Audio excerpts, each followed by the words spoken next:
ठहरना है। जब ठहरना है तो फिर उसके बाद जो मैंने गुजारिशात करी थी उस पर अमल करना पड़ा।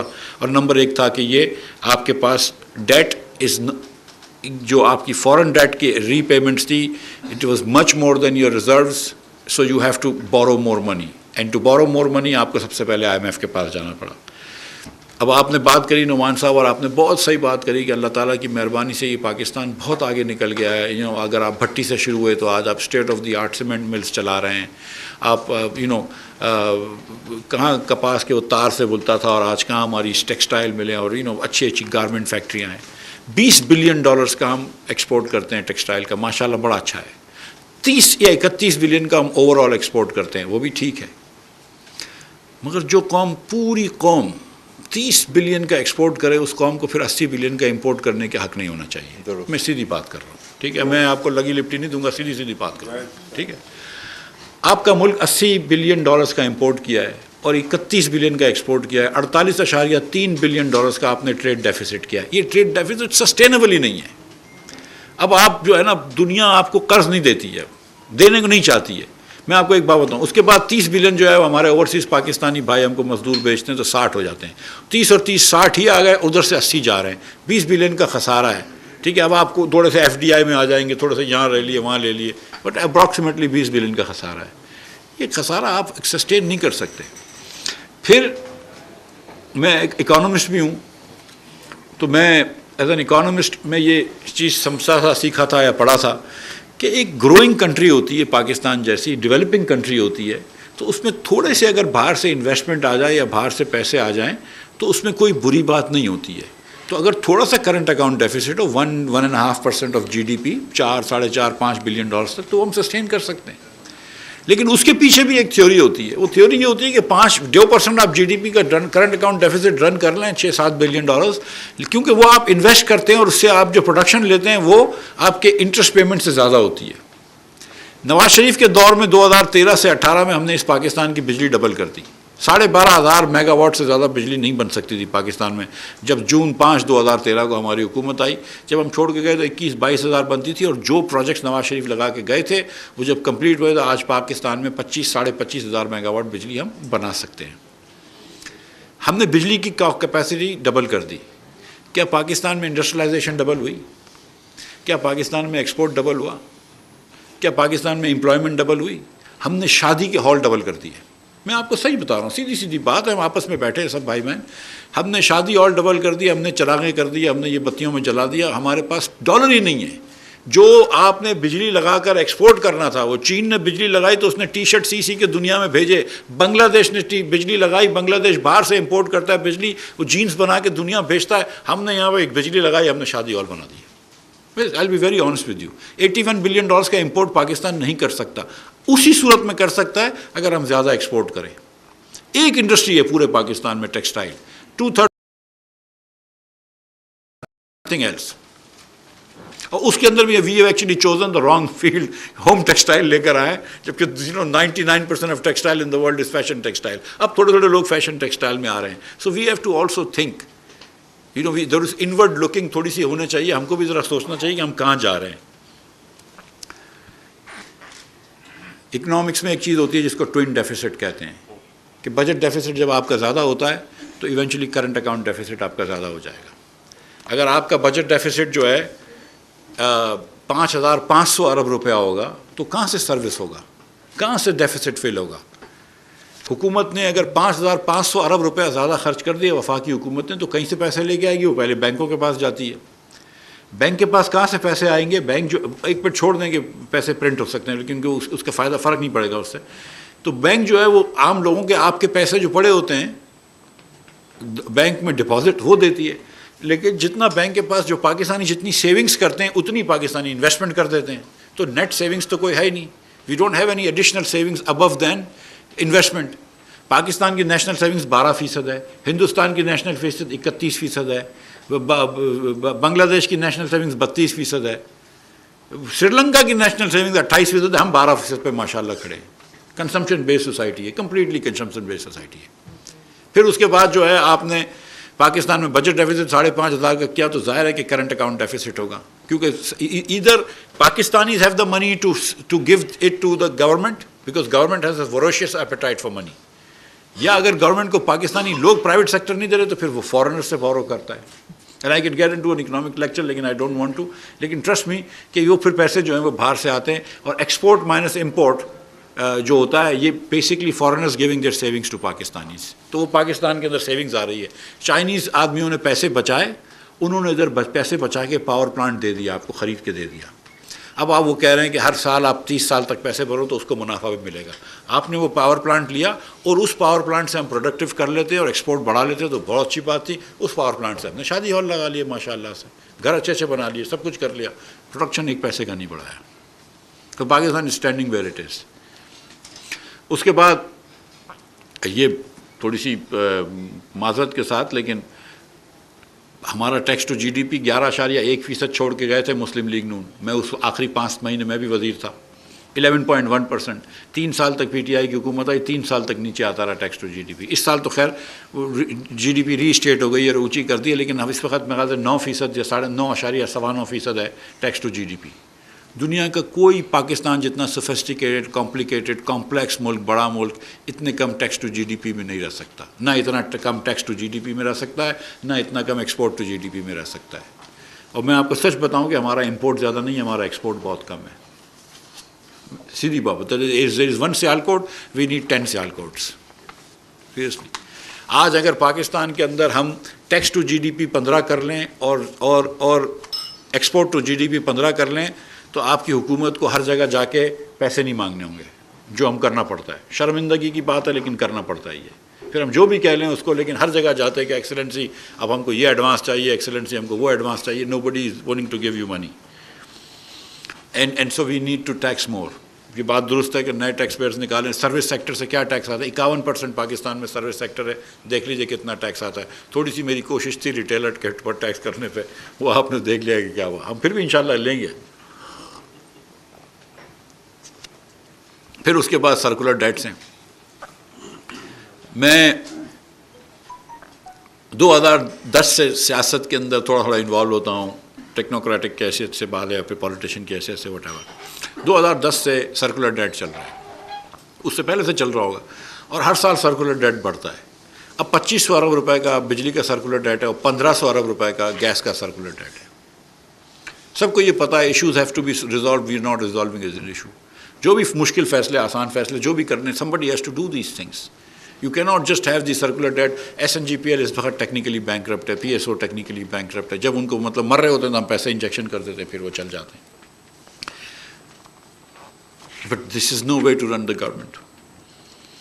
उसके बाद फिर ये कि 1.5 साल 2 साल से पावर की बिजली की बिल नहीं बढ़े थे, जो बहुत ज़्यादा बढ़ गए। मुझे पता है, बहुत मुझे एहसास है कि बहुत ज़्यादा बढ़ गए, और शहबाज शरीफ साहब की हिदायत पे 100, 200 और 300 यूनिट तक की बिजली वालों को उन्होंने दे दिया। लेकिन the fact of the matter is कि इस वक्त जर्मनी के अंदर और फ्रांस के अंदर 250-300 रुपये यूनिट बिजली का है। हुकूमत पाकिस्तान मई के महीने में जो बिजली बना रही थी, मैं आपको बता देता हूँ, वो 59 रुपये का, ये जामशेरों के अंदर जो प्लांट बन चलता है उसमें फर्नेस ऑयल चलाना पड़ रहा था, क्योंकि हम पिछले 3-4 सालों में ना हमने कोई मज़ीद बिजली लगाई, ना हमने कुछ उसकी जो पंजाब में एक लग रहा था हवेली बहादुर शाह 2 ट्रिमू के पास गैस का प्लांट, वो भी ऑन नहीं हुआ। बिजली पानी का भी कोई काम नहीं हुआ, सोलर पे भी नहीं गए। तो जब 30,000 मेगावाट की गर्मी बहुत थी, इस बार स्प्रिंग आई नहीं, डायरेक्ट विंटर से हम गर्मी गए। और पंजाब के प्लेन्स के अंदर अगर 1 डिग्री टेम्परेचर पड़ता है तो 800 मेगावाट की डिमांड पड़ती है। 1 degree temperature is 800 megawatts of demand. So आपकी एक दिन ऐसा आया था, मुझे खुर्रम दस्तगीर बता रहे थे कि 31,000 मेगावाट की डिमांड थी। 25,000 मेगावाट भी बनाएं तो आप 5 घंटे लोड शेडिंग कर रहे होते थे। और अगर आप मज़ीद लोड शेडिंग करें तो लोग चिल्लाते हैं और गलत गर्मी में बिलख रहे होते हैं बच्चे, तो क्या करें? तो आप चलाएंगे, आपने चला दिया, जामशेरो भी चला दिया, आपने गुद्दू भी चला दिया, सारे प्लांट चला दिए। जामशेरो का प्लांट, आखिरी प्लांट जो जलता है, वो 59 रुपये की बिजली बनती है। जब 59 रुपये की बिजली आप तक पहुंचती है तो उस पर आप कम से कम 30% जोड़ दें। मैं वो भी बता देता हूँ। 19% आपको पता है, 19 से 20% हमारा ट्रांसमिशन डिस्ट्रीब्यूशन लॉस है। हम जब आए थे 2013 में तो 21 था, हम 18 छोड़ के गए, उसको 19 करके गए, वापस से 1% बढ़ा दिया। उसके बाद आपका अल्लाह की मेहरबानी से 10% जो है वो आप वो नहीं लेते, बिजली के बिल जो करंट बिल आपने दिए होते हैं, यू नो दैट कि there are areas, there are feeders जिसमें 90% लोग जो है वो बिल ही नहीं दे रहे होते, अमले के लोग भी मिले हुए होते हैं, लोग भी मिले हुए होते हैं, जो भी है उसमें मैं नहीं जाता हूँ. और there are regional disparities. I know that Punjab uses maybe 60% of the electricity and pays 80% of the bills. I know that. ठीक है. So I will not get into the regional disparity right now, but the fact of the matter is कि as a nation 10% हमारी बिजली की वहाँ पे ज़ाया हो जाती है. तो जो 60 रुपए की बिजली का बिल पड़ रहा है, बिजली पड़ रही है बनते हुए, जब आप बेचते हैं तो 78 रुपए की हो जाती है. अब 78 रुपए के सामने आपको 30 रुपए का बिल निकल रहा है, 30 रुपए यूनिट. तो लोगों की चीखें निकली हैं, सही तरीके से निकली हैं. मैं आपको सच बता रहा हूँ. ठीक है.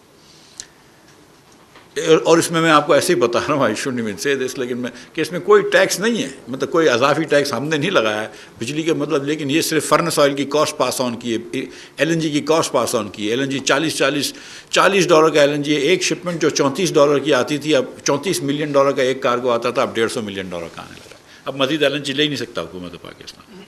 तो ये एक IMF की एक शर्त थी कि आप बिजली के अंदर जो है, पिछले साल $800 बिलियन रुपए का सर्कुलर डेट था. IMF के हिसाब से 850 का था. हमने उसमें से पैसे दिए तो एडिशन जो है वो 300 की तकरीबन हुई है. तो एक IMF ने कहा कि बिजली के रेट रियल करो, जो 1.5 साल से बिजली का आपने वो एडजस्टमेंट नहीं की थी वो करो, और फ्यूल सब्सिडी हटाओ. वो करनी हमने की. दूसरा IMF ने कहा कि फ्यूल सब्सिडी ख़त्म करो. एक ज़माने में 760 अरब रुपए हमने फ्यूल सब्सिडी में दिए, पेट्रोल और डीजल में. दुनिया का कोई ऐसा मुल्क नहीं है जो डीजल अपनी कॉस्ट से सस्ता बेच रहा हो. हम बेच रहे थे. UAE से हम सस्ता डीजल बेच रहे थे, सऊदी अरब से हम सस्ता डीजल बेच रहे थे. और ये बात मुझे सऊदी वजीर ने भी कही थी कि हमसे सस्ता डीजल तुम बेच रहे हो. जिनसे आप मुल्क से जो डीजल जहाँ पे बनता है और जिनसे हम पैसे लेने जाते हैं, हम उनसे डीजल सस्ता बेच रहे थे इस मुल्क में. पहली मरतबा पाकिस्तान ने एक नई चीज़ सिखाई. हम एक नई बुरी चीज़ें आदत ढूंढ रहे होते हैं. तो ये नई बुरी आदत निकाली थी कि अब पेट्रोल और डीजल भी हम सब्सिडाइज करके सस्ता नुकसान करके बेचेंगे. तो वो बंद किया. अब आप देखेंगे इसमें क्या होता है. And this is natural. एक ज़माना था कि आप 80 रुपये सस्ता पेट्रोल डीजल बेच रहे हैं, अपनी कॉस्ट से 80 रुपये सस्ता डीजल बेच रहे हैं. तो क्या हुआ, हर पेट्रोल पंप के मालिक को ये पता थी कि हुकूमत सस्टेन नहीं कर सकती है. This is a game you are going to lose. This is a one way bet. Diesel was not going to get cheaper, it was only going to get expensive. सब लोगों ने डीजल स्टोर कर दिया. आज diesel 20 crore litre कम आ रहा है जितना उस ज़माने में आ रहा था जब आप 80 रुपये नुकसान कर रहे थे. 20% बढ़ गया diesel month two month, year on year, क्योंकि सब ने होर्डिंग शुरू कर दी. अब जब लोगों ने होर्डिंग शुरू कर दी और अगर आप रोकेंगे तो सप्लाई चेन टूट जाएगी, तो आपको उस वक्त और मंगवाना पड़ रहा है. तो $3.7 बिलियन का आपने तेल मंगवाना पड़ा जून के अंदर. ये भी मैं आपके सामने अर्ज़ कर रहा हूँ. तो फिर पावर टैक्स बढ़ाए, फ्यूल सब्सिडी ख़त्म की. हालांकि इस वक्त पाकिस्तान के अंदर डीजल के ऊपर सिर्फ 7.5 रुपये टैक्स है. और ये आप देख लीजिएगा तारीख में कभी इतना कम टैक्स नहीं हुआ. पेट्रोल के ऊपर 37 रुपये 50 पैसे टैक्स है. IMF से तय हुआ था कि 30 रुपये इस पर होगा और 15 उस पर होगा. फिर हमने इजाज़त ले ली कि थोड़ा डीजल सस्ता कर देते हैं और पेट्रोल महंगा कर देते हैं, लेकिन नेट बराबर रहेगा. इत्तेफाक है कि दोनों बराबर बिकते हैं. फिर हमने आपके ऊपर टैक्स लगाए, क्योंकि 5,500 अरब रुपये का डेफिसिट सस्टेनेबल नहीं था. पाकिस्तान के अंदर हमको पाकिस्तानी बैंकों से कर्ज लेने में मुश्किल हो रही थी. आप वो देख लीजिए कि जो गवर्नमेंट की जो स्प्रेड होती है between our T bills and our discount rate, वो बढ़ गया था. So then how do we reduce deficit? We have to increase taxes. So we did. 10% कहीं लगाया, बैंकों पे लगाया, दीगर चीज़ों पे लगाया. और एक इंडस्ट्री जो इन्होंने बात करी, गुड़ से जो शुगर तक पहुँचे, और वज़ीर आज़म के 2 बेटों की 2 शुगर मिले, मैंने उस पर भी 10% टैक्स लगा दिया.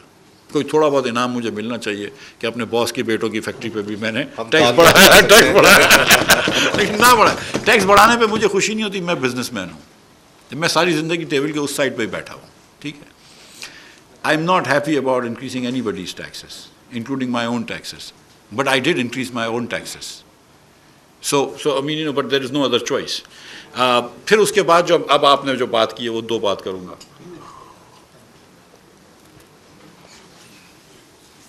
जुलाई के महीने के अंदर जब हम आए, डॉलर के ऊपर बहुत स्ट्रॉन्ग, बहुत ज़्यादा वो थी. हम, थैंक यू भाई, बहुत ज़्यादा प्रेशर है डॉलर के ऊपर. आज भी बड़ा प्रेशर है, उस दिन भी बड़ा प्रेशर था. हम क्या करते, स्टेट बैंक उससे पहले, मेरे आने से पहले ही उन्होंने वो लगा दिए थे, मार्जिन लगा दिए थे. मार्जिन सिर्फ कॉस्ट बढ़ाते हैं, हरासमेंट होता है, इफ़ेक्टिवनेस कोई भी नहीं है. हमने फिर एक्चुअल आपको रोकने की कोशिश की। हमने क्या रोका? पहले तो प्राइम मिनिस्टर साहब ने कहा था कि वो लग्जरी चीज़ें रोक दो, तो हमने रोक दी, वो तो हमने अनबैन कर दी है। लेकिन वो परफ्यूम रोक दिया हमने, मछली का सैमन रोक दी, महंगा गोश्त वोश रोक दिया, ये वो, लेकिन कोई फ़ायदा नहीं हुआ। सब चीज़ें ग्रीन चैनल से आती थी। आप जाएँ, आपको सैमन मिल जाती है अभी रेस्टोरेंट में लाहौर के अंदर, 8 रेस्टोरेंट के अंदर आपको इम्पोर्टेड सैमन मिलेगी। और पूछ लीजिए आसिम साहब से, इनको ड्यूटी नहीं मिल रही है इसकी, लेकिन सैमन आ रही है। ठीक है, तो मैं उन चीज़ों से नहीं लड़ सकता जहाँ मैं नहीं जीतता हूँ। I only try to fight battles that I can win. ठीक है, सो उसको तो हमने अनबैन कर लिया, कहीं रेगुलेटरी ड्यूटी बढ़ा ली। लेकिन हमने क्या रोका? हमने अप्लाइंसेस रोके थे, इलेक्ट्रिकल अप्लाइंसेस। हमने गाड़ियाँ रोक दी, बाहर बनी हुई गाड़ियाँ, पाकिस्तानी गाड़ियों को हमने कहा आधी लेकर आ जाओ। पाकिस्तान में मोबाइल फ़ोन असेंबल होते हैं, हमने कहा आधे ले आओ, नए फ़ोन्स नहीं लेकर आए। और आप लोगों को फ़ायदा हुआ है, आपके बेटे बेटियाँ अगर आप गाड़ियाँ आप मांगेंगे तो आप बोलेंगे देखो यार आजकल चालत नहीं है। ठीक है, मोबाइल फ़ोन हमने आधे कर दिए, गाड़ियाँ आधी कर दी, होम अप्लाइंसेस आधे कर दिए। But I had no choice. देखिए, मैं इकोनॉमिक्स पढ़ी हुई है। इकोनॉमिक्स में ये होता है कि यार let price allocate resources, let free market decide what the allocation of resources is. And free market में ये होता है कि I will let the dollar go up, और जिसको जो मंगवाना है मंगवा ले, ठीक है, एट द मार्केट प्राइस। और होगा ये कि जो आज गाड़ी 3 करोड़ रुपए की है वो शायद 6 करोड़ रुपए की हो जाए। और हम में से कुछ लोग हैं जो 6 करोड़ रुपए की गाड़ी भी अपने बेटे को बेटी को दिला देंगे, खुद भी खरीद लेंगे। आपने फिर इशारा नहीं, मैं इनकी तरफ, मैं वो तो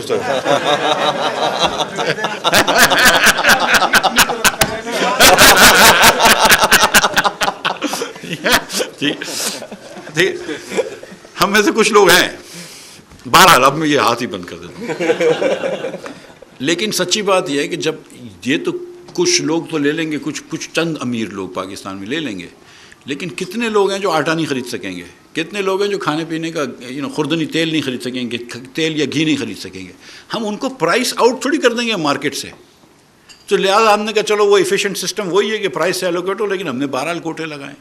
और उसके बाद जब मैं आपसे वादा किया था सबसे कि हम सितंबर में ये कदगने ख़त्म कर देंगे, और सीरियसली कोई इरादा नहीं था कि बियॉन्ड सितंबर इसको रखेंगे। और मैं ये समझता हूँ कि इकनॉमिकली इनएफिशिएंट चीज़ है ये।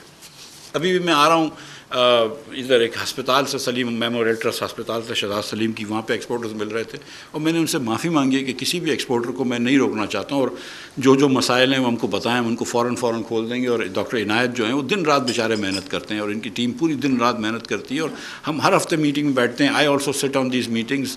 हमारे जो कॉमर्स सेक्रेटरी हैं स्वाले फारूक, ये स्पेशल सेक्रेटरी अहमद मुश्तबा, हमारे इंडस्ट्री के सेक्रेटरी इमदाद बोसाल, ये सब इस पर मेहनत कर रहे हैं।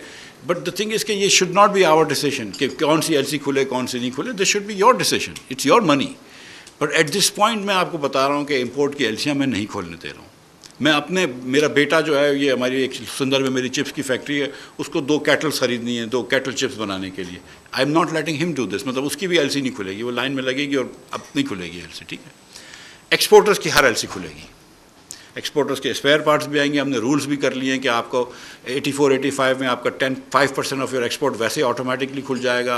अगर आपने 75% मशीन इंपोर्ट कर लिए हैं तो 25 करने देंगे। इसके अलावा एक्सपोर्टर्स को कोई भी मसला है हम फैसिलिटेट करेंगे, 100% करेंगे। लेकिन इस वक्त जो प्योर इंपोर्ट के बिजनेसेस हैं, जो डोमेस्टिक ऑडियंसेस को बेचने हैं, वो मैं नहीं कर सकता हूँ। मैं माजरत चाहता हूँ, सितंबर में मैं ख़त्म करना चाहता था, लेकिन ऊपर से फ्लड आ गए। अब मेरे पास सिंध की पूरी कॉटन डिस्ट्रॉय हो गई है।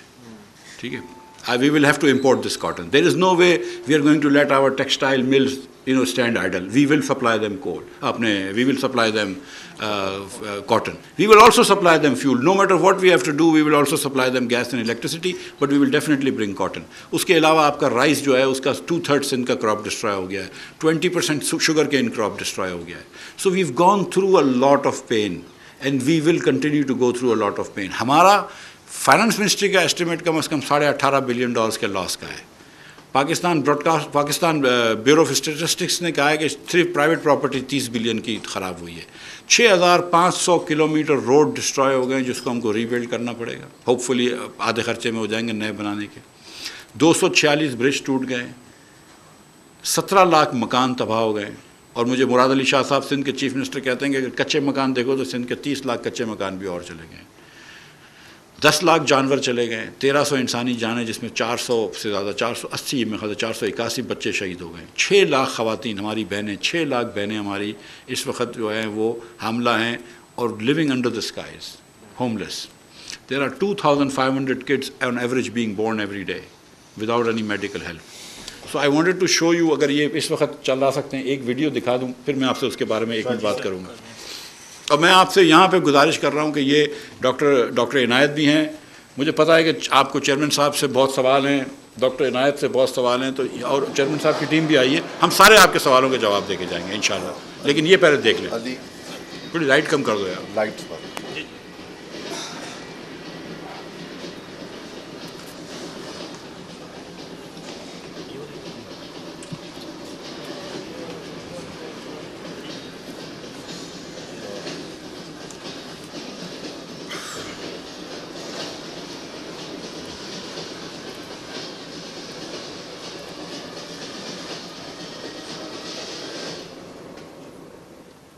Over the past 3 months, Pakistan has been ravaged by the most catastrophic floods in our history. Unprecedented rainfall and uninterrupted flooding triggered by climate change have wreaked havoc across most of Pakistan during this monsoon season, inundating 1/3 of the country. Over 33 million people have been affected so far.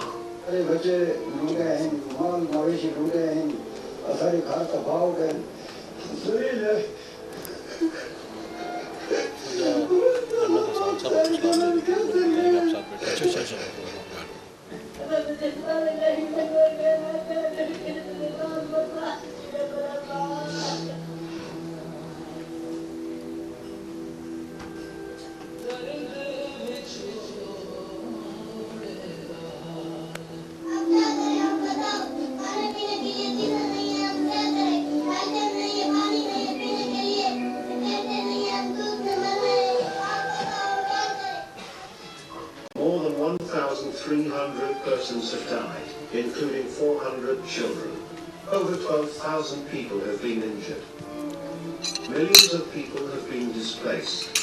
Nearly 2 million homes have been destroyed. The majority of the people affected are deprived of basic health facilities and medicines. Around 600,000 women are expected to give birth without medical care. Crops, livestock, and communication infrastructure have been severely damaged. Sadly, the number of casualties and injuries is expected to increase. So is the damage to houses, crops, livestock, and infrastructure. The devastating carnage Pakistan has experienced is a direct consequence of climate stress. The amount of rainfall in Pakistan this year has never been witnessed before. Rainfall this monsoon season has been 170% higher than the 30-year average. Some areas have experienced 700% more rain than average. These relentless torrential rains have caused devastating flash floods, hill torrents, and urban flooding. For a country that emits less than 1% of global greenhouse gases, our climate vulnerability is unfairly high, ranking among the top 8 climate-impacted countries in the world. The federal and provincial governments have been executing rescue and relief operations tirelessly, with support from the armed forces, the National Disaster Management Authority, the Provincial Disaster Management Authorities, and other departments since the start of rains and floods in June. The Prime Minister of Pakistan has formed a National Flood Response and Coordination Centre, which he is heading himself, to ensure effective implementation and coordination of relief and rehabilitation efforts. However, given the unprecedented size of the calamity, the resources currently available to the government of Pakistan are not enough. Help and assistance are arriving from friendly countries and multilateral partners.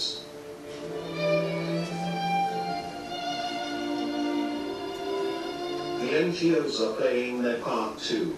However, the gap is too big. Much more resources are urgently needed to help flood victims. Please help the government of Pakistan to help those in need. Please join hands with us to save lives and human dignity. Together, we can raise the required funds for food, water, medications, and tents to help provide immediate relief to those affected by floods and to help them get back on their feet. अब मैं तो अल्लाह भाइयों बहनों, ये चीज़ आप लोगों ने पता थी, मैं ये फिर आपके सामने लेके आया। कल ये UN सेक्रेटरी जनरल आए थे, उनको भी दिखाई थी प्राइम मिनिस्टर साहब ने। और मैं आया, एक वजह मेरी आने की ये भी थी कि मैं आप तमाम लोगों के सामने ये गुजारिश कर सकूं कि जो नुकसान हुए हैं वो हुकूमत पाकिस्तान के बस में नहीं है, हम नहीं बर्दाश्त कर सकते, हम नहीं कर सकते, हमारे पास इतने पैसे नहीं। मैं आपको एक एग्जांपल देता हूँ। हमने 70 अरब रुपए दिए हैं कि हर, वो कहते हैं कि 3 करोड़ 30 लाख लोग अफेक्टेड हुए हैं, एक्चुअली इससे ज़्यादा है, लेकिन 3 करोड़ 30 लाख लोगों का मतलब है कि 55 लाख फैमिलीज़, 6-6 लोगों की एक फैमिली होती है। 55 लाख फैमिलीज़ उतनी गरीब इलाकों के, ये अंदरून सिंध है, बलूचिस्तान है, साउथ पंजाब है, उनके KP के कुछ ज़िले हैं, ये गरीब तरीन लोग हैं। वैसे ही यहाँ पर एवरेज इनकम जो है ना वो 35,000 रुपये से ज़्यादा नहीं है। एवरेज हाउस होल्ड इनकम 35,000 रुपये से ज़्यादा नहीं है। एवरेज हाउस होल्ड इनकम एक महीने की, अगर ये 4 महीने भी बग़ैर पैसे के रहते हैं ना, 1,40,000 रुपये, तो ये 700 अरब रुपए का गरीब तरीन लोगों का नुकसान है। $3.5 बिलियन का, हमारी इकॉनमी से तो चले जाएंगे, लेकिन $3.5 billion through the poorest people. और मैं आपको सच बताऊं कि 2.5 शहर हैं पाकिस्तान में, कराची, लाहौर, इस्लामाबाद, जिसके पास पैसे वाले लोग रहते हैं। बाकी कोई इतने वेल्थ नहीं है पाकिस्तान में। और सारी चीज़ें आप लोगों के ऊपर डिपेंड करती हैं। अगर आप लोग, लाहौर के लोग, कराची के लोग, इस्लामाबाद के लोग, और जो भी पाकिस्तान में सियालकोट, फैसलाबाद, जहाँ पे भी पैसे वाले लोग रहते हैं, इसके अंदर आपको हाथ बटाना ज़रूरी है। As a Pakistani, I urge you, I request you to donate one to the Prime Minister's Relief Fund. Prime minister साहब ने वादा किया, ये मेरा वादा है कि every single penny, और ये मैं कसम खा सकता हूँ, every single penny will be audited not just by the Auditor General of Pakistan but by an independent auditor. Top 4 में ये कोई भी होगा, फर्गसन हो या प्राइस वाटर हाउस या जो भी होती है, top 4, every single penny will be spent on the needy or give directly to whoever you think is is the right charity. But you have to help us out here. जो देखिए मैं आपको बताऊं, हम जो कह रहे हैं ना कि 7 लाख घर ख़त्म हो गए, मैंने सिर्फ 5 लाख रुपए पर घर लगाया है। ठीक है, आप अपने घरों में जाएं, अपने बच्चों के कमरे में जाएं, उस बच्चे के, आपके बच्चों के कमरे के अंदर जो इलेक्ट्रॉनिक चीज़ें पड़ी होती हैं ना, फ़ोन और कंप्यूटर, वो 5 लाख रुपए से ज़्यादा होता है। हम अस्यूम कर रहे हैं कि इनके घर में एक बर्तन नहीं था, हम अस्यूम कर रहे हैं कि इनके घर में एक पैसे का राशन नहीं था, हम अस्यूम कर रहे हैं कि इनके घर में कोई बाल्टी नहीं थी, कोई कपड़े नहीं थे, कोई चादर नहीं थी, तब जाके हम कह रहे हैं 5 लाख का नुकसान हो गया।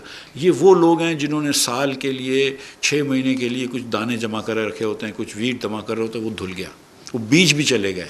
इस वक्त सबसे बड़ी, आपको पता है, और आप लोग ये जानते हैं क्योंकि हम फ्लड से गुजर चुके हैं, कि जब आप इन गरीब लोगों को मच्छरदानी देते हैं ना, तो अपने बच्चों से पहले वो अपने उस पर डालते हैं, मवेशी पे डालते हैं, वो अपनी भैंस पे लगाते हैं, तो उसको, क्योंकि वो इनका एक ज़रिया है, माश है, वही एक उनका ज़रिया है, सस्टेनेंस है।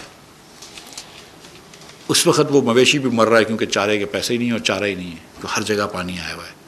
मतलब आई मेट विद समंथा, क्या नाम है यार, USAID की एडमिनिस्ट्रेटर, कल वो आई थी, मुझे नाम याद नहीं आ रहा, और ये UN के आए हुए थे, कल UN के सेक्रेटरी जनरल भी आए थे, USAID की हेड आई हुई थी, समंथा पावर्स। तो वो कराची से होते हुए आई थी, तो उसने 1.5 घंटे तक वो गए थे हेलीकॉप्टर के राइड पे। एक US की कांग्रेशनल डेलीगेशन आई हुई थी, वो मुझे बता रही थी कि 1.5 घंटा हेलीकॉप्टर में गए, 1.5 घंटा लैंड के ऊपर हेलीकॉप्टर में गए और पानी था नीचे।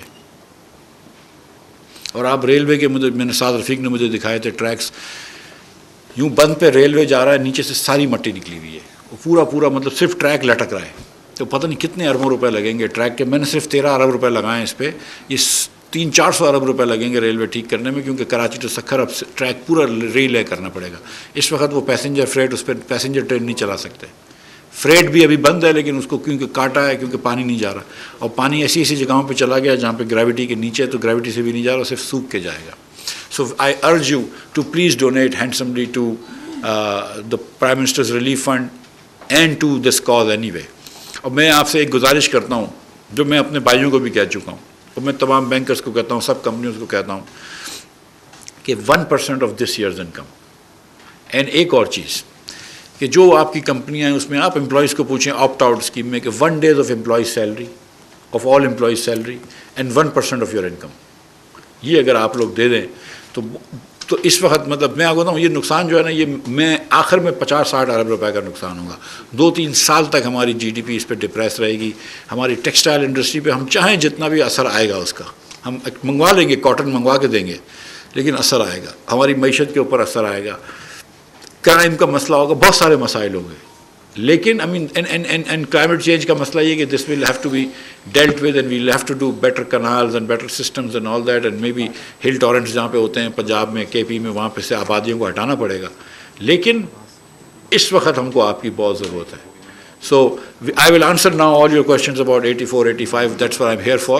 But ये मैं as a Pakistani, I am no better Pakistani than you. I know that you guys are very generous people, and I know that you will, inshallah ta'ala, live up to the promise that Allah ta'ala has given you so much. And मैं एक story सुना के आया था, मैं आपको अभी सुनाऊंगा। मैं अभी शहजाद सलीम के पास जब था, मेरा घर कराची में है, KDA स्कीम नंबर 1 में, तो उसके घर के पास एक दुकान है, अगर आप लोग कोई वाकिफ़ होंगे, KB's करके आइसक्रीम की दुकान है, बड़ी मशहूर आइसक्रीम की दुकान है।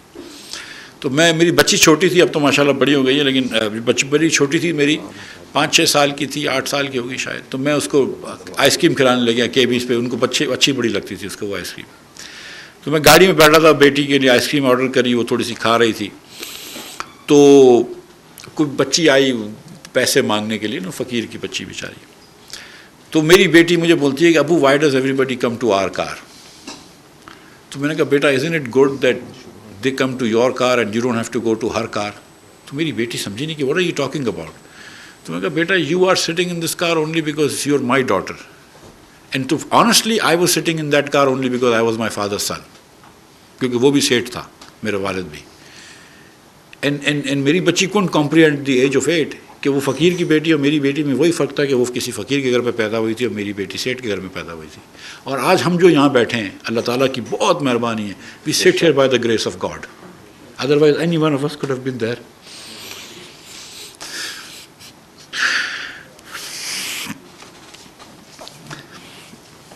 इंशाल्लाह जी पूरी कौम साथ है, अल्लाह साथ करेगा। नेशनल लॉस इंशाल्लाह सबने मिलकर ही पूरा करना है और कर भी रहे हैं। Yeah, with you, ji, 100% with you. Thank you ji, बोलिए। तमाम मुखिर हजरात लगे हैं, लाहौर चैम्बर ने भी इसमें बहुत सारा एक्टिवली पार्टिसिपेट किया। आज वकील साहब आए हुए थे और लाहौर चैम्बर के प्रेसिडेंट साहब बता रहे थे, बेहतर तो होता है ये खुद ही बताते, लेकिन मैं देख रहा हूँ कि नुमान वकील साहब, उनकी टीम बड़ी एक्टिवली काम कर रही है। इरफान साहब FPCCI से लगे हुए हैं और ये तंजीम है क़याम के नाम से, एक फाउंडर की यहाँ ग्रुप है, उनकी तंजीम है, वो भी सारे लगे हुए हैं, हर प्लेटफॉर्म से लगे हैं। ताजर हजरात को मैंने देखा है और रोड पे ताजरों ने कई दिन सड़क पे बैठ के, अगर मैं आप तक मतलब 4.5 करोड़ की उन्होंने डोनेशन इकट्ठी किया और वहाँ 3-4 तंजीमें हैं। तो अल्हम्दुलिल्लाह सारे लगे हुए हैं और इंशाअल्लाह ये एक नेशनल कैलेंडरी है, उनका तो इम्तिहान है ही है, मैं समझता हूँ कि हमारा भी इम्तिहान है और अल्लाह हमें सुरखरू करे। और हमें एक्चुअली ये जो क्लेमिटी या जो गुजरगाहें हैं पानी की, जो नई आबादकारी हो उसको इस ढंग से किया जाए ताकि नेक्स्ट वो कुदरत से मुकाबला तो नहीं किया जा सकता, लेकिन कम अज़ कम कुछ चीज़ों को देखभाल कर हम अपनी फ्यूचर पॉलिसी बनाएं ताकि जो नेक्स्ट कभी इस किस्म के सराब आएँ तो कम अज़ कम वो इतना नुकसान ना हो जितना नुकसान इस वक्त हो। बिल्कुल सही, बिल्कुल सही, थैंक यू। अब एनी क्वेश्चन? बहुत शुक्रिया जी, मैं तहे दिल से मशकूर हूँ जनाब मिफ्ताह इस्माइल साहब का कि उन्होंने इतने दिल से बात की और दर्द दिल से पाकिस्तान का केस आपके सामने रखा। So I have no words for your sincerity. Allah ताला आपको इसकी जज़ा देगा और इंशाअल्लाह ताला मैं ज़ाती तौर पर भी आपसे वादा करता हूँ और तमाम बिज़नेस कम्युनिटी की तरफ से, लाहौर चैम्बर के तमाम बिज़नेसमैन की तरफ से कि इंशाअल्लाह हमें आप किसी तरह पीछे नहीं पाएंगे। हमने अभी जी उससे प्राइम मिनिस्टर साहब को कहा, हम 150 घरों पर मुश्तमिल एक विलेज दोबारा से आबाद करके दे रहे हैं जिसमें 150 घर होंगे। एक इंसानों के लिए अस्पताल होगा, एक जानवरों के लिए अस्पताल होगा, टेफ्टा का ट्रेनिंग इंस्टीट्यूट होगा और हम इसको सोलर से इलेक्ट्रीफाई करके देंगे तमाम। ये एक छोटा सा, मुझे पता है जो कुछ तबाही हुई है कुछ भी नहीं है और इंशाअल्लाह ताला ये जितने भी साहिबान बैठे हैं हर बंदा कुछ ना कुछ ज़रूर कर रहा है जिस अंजुम साहब ने फरमाया है। और इंशाअल्लाह आपकी इस अपील पर इससे ज़्यादा और क्या अपील होगी, जिसकी आंखों में आंसू आ जाए, मेरे को उससे ज़्यादा मेरा तजुर्बा है कि सच्चा इंसान नहीं होता। तो इंशाल्लाह I am sure everybody will be following you. Before I start question answer session, मैं तमाम मेहमानों से दरख्वास्त करूँगा कि फॉर्मर प्रेसिडेंट्स का तो मुझे नाम याद है, अगर किसी को कोई ज़रूरी सवाल करना है तो आपके आगे पर्ची पड़ी है, मुझे पर्ची भेज दीजिए। दूसरी बात ये कि जिन सवालों का जवाब दे चुके हैं मिफ्ताह इस्माइल साहब या चेयरमैन CBR मौजूद हैं वो देंगे, उनको रिपीट मत कीजिएगा ताकि वक्त मत ज़ाया हो। मुख्तसर बात कीजिएगा। मिफ्ताह साहब ने तो कहा था मैं जितनी देर के बैठने को तैयार हूँ, लेकिन उनके स्टाफ ने बताया है कि उन्होंने एक्टमा में भी 6 बजे पहुँच